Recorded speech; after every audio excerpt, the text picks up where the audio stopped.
So this is an awesome opportunity where we get to look at a technique that was performed two different times in the same match, one with success, one with failure. So let's break down the two high legs. So we're going to look at these two techniques from the overarching concept of alignment. Alignment is how is our body positioned to generate force. Alignment is made out of three things. One, posture, the integrity of our spinal column. Right now, Kron has good posture from his shoulders to his hips in a straight line. He has his shoulders and hips rotated in the same direction, and his neck isn't too bent. So he has good posture. Second is structure, the effective and efficient positioning of our limbs relative to our goal. Kron's goal right now is to stop Marcelo from passing his guard, so he has his left leg framing with his knee into Marcelo's chest and bicep, and he has his right leg over top of Marcelo's head, framing him away.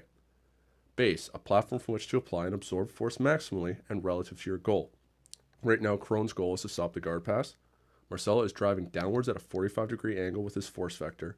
Kron has himself positioned so that using his spine as a frame and his legs continuing that force vector as a frame, he is going to be generating base off of the ground to absorb that force. So right now we can see how these force vectors are opposite to each other. So he's able to stop Marcelo from being able to drive forward. Marcelo recognizes that he can't just drive into a frame, so he's going to try and redirect Kron by lifting him up.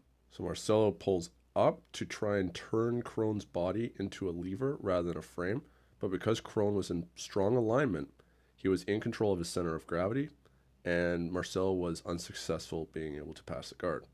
So now let's look at the high leg that failed. So Kron reacted too late here because Marcelo advanced so quickly with an excellent guard pass setup that Kron had to lift his hips really high, and what that's done is left his shoulder blades flat on the mat, and you can see how bent his neck is. So while his posture is good from his hips to his shoulders, his neck is actually quite bent. His structure now, instead of being able to use his legs as frames to manage the range, his leg is going past Marcelo and is sitting on Marcelo's shoulder, so Marcelo is going to be able to access as a lever, and you can see his left leg isn't even actually touching Marcelo as a frame. So he's not able to manage the range right now. Then when we're looking at base, because his hips are so high up, the force vector is pointed almost vertically. So this is great if Marcelo was dropping from the ceiling landing on him, but it's not going to be set up properly to be able to oppose the force vector that Marcelo Garcia is going to be creating here in this pass. Marcelo is going to be accessing the legs and hips as a lever and pushing straight forward, which is going to force Kron to have to back roll because he's unable to actually effectively stop Marcelo in his tracks.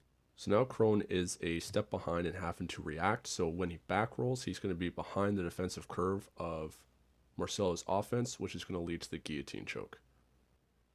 Hope you guys enjoyed this video. If you did, please visit bjjconcepts.net for more videos like this, or message me at rvvbjj to let me know about what other high-level competitive matches you want to see from the world's best guys.